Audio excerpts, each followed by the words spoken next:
Bismillahirrahmanirrahim. Assalamualaikum warahmatullahi wabarakatuh. Saudaraku, pernahkah kamu merasa bahwa dunia ini terlalu bising? Terlalu banyak suara yang saling menghakimi, terlalu banyak tangan yang menunjuk, namun terlalu sedikit hati yang merangkul. Kita sedang hidup di zaman di mana orang lebih suka berkata, "Kamu salah," daripada yang berkata, "Mari aku tuntun kamu ke jalan yang benar."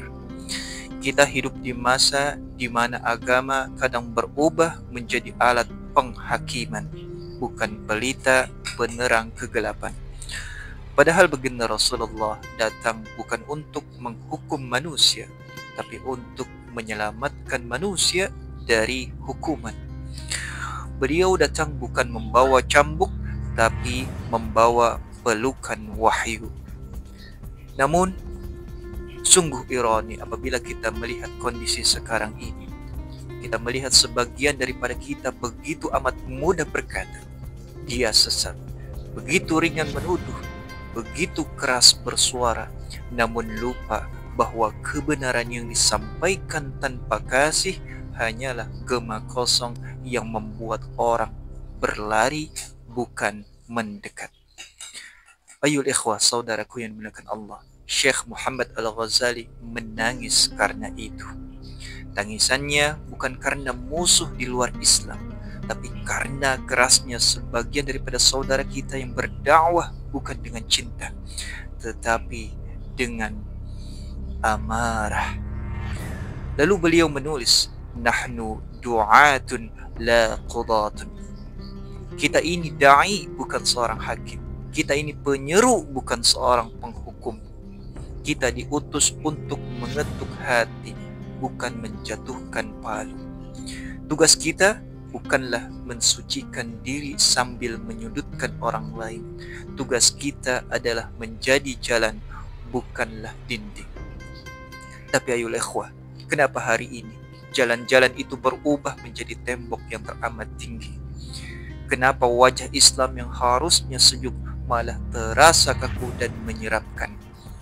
Karena kita lupa bahwa baginda Rasul ketika melihat seorang badui kencing di dalam masjid, beliau tidak menghardik, beliau tidak mengusir, justru beliau berkata dengan lemah lembut, biarkan dia dan bersihkan dengan air. Apakah kita lebih tinggi daripada baginda Rasulullah SAW? Apakah kita lebih suci daripada beliau hingga kita merasa pantas menunjuk-nunjuk dan menyudutkan setiap orang yang tak sejalan? Saudaraku yang dimuliakan Allah, dakwah itu bukan tentang menang, bukan tentang siapa yang lebih keras. Dakwah itu tentang siapa yang paling sabar, paling penyayang, paling rendah hati, dan paling ikhlas saat kebenaran tak disambut. Saudaraku yang dimuliakan Allah, kalau dakwah hanya berupa teriakan, lalu di mana sentuhannya?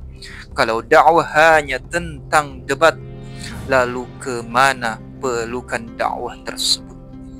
Kita terlalu sibuk mengkoreksi akidah orang lain sampai lupa memperbaiki akhlak diri kita sendiri. Kita begitu khawatir orang lain masuk neraka, namun tak sempat bertanya apakah kita sendiri sudah pantas masuk syurganya Allah Subhanahu wa ta'ala. Syekh Al-Ghazali berkata, jangan jadi hakim, jadilah seorang da'i. Karena hakim hanya datang saat akhir, tapi da'i datang di awal untuk menyelamatkan. Subhanallah, Rasulullah tidak menolak para pembunuhnya, tidak menolak wanita pezina yang hendak bertaubat, tidak menolak orang kafir yang kemudian beriman. Lalu kita kebalikannya. Mengapa kita terlalu mudah menolak manusia? Apakah kita sudah lupa bahwa Allah Subhanahu wa ta'ala adalah zat yang maha pengampun, lebih sabar daripada kita semua? Kalau saja Allah bisa mengampuni, mengapa kita begitu amat mudah cepat untuk memvonis seseorang?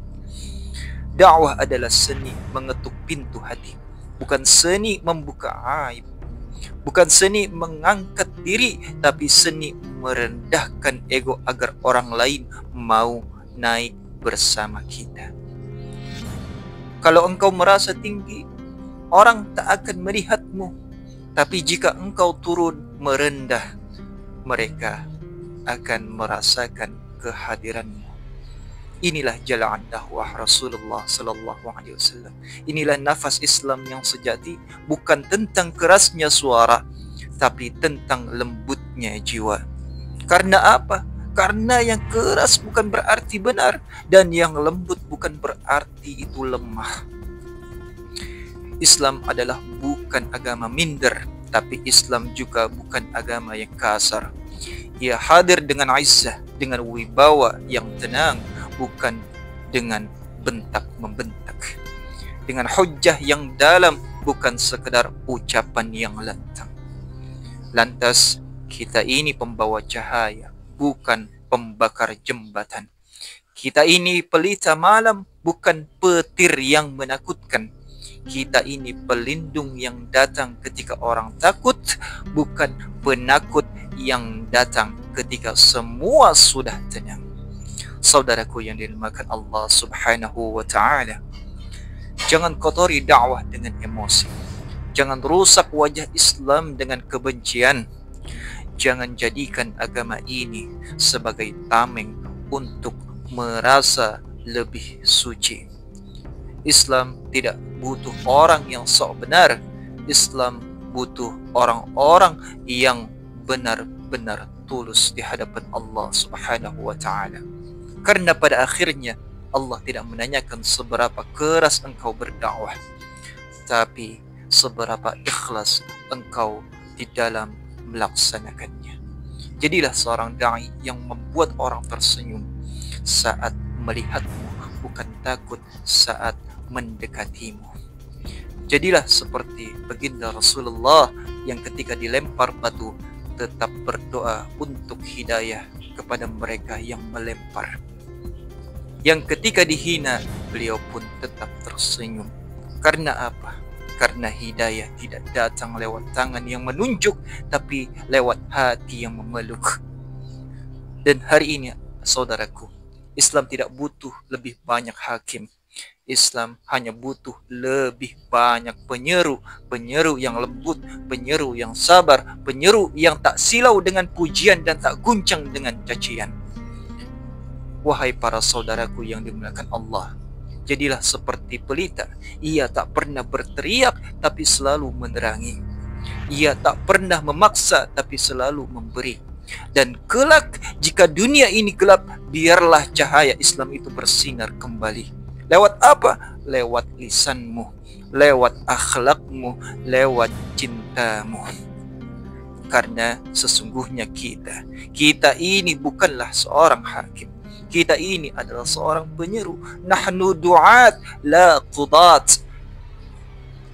Ayol ikhwah yang dimuliakan Allah Subhanahu wa ta'ala. Hadanallah wa iyyakum ajma'in. Wassalamu alaikum warahmatullahi wabarakatuh.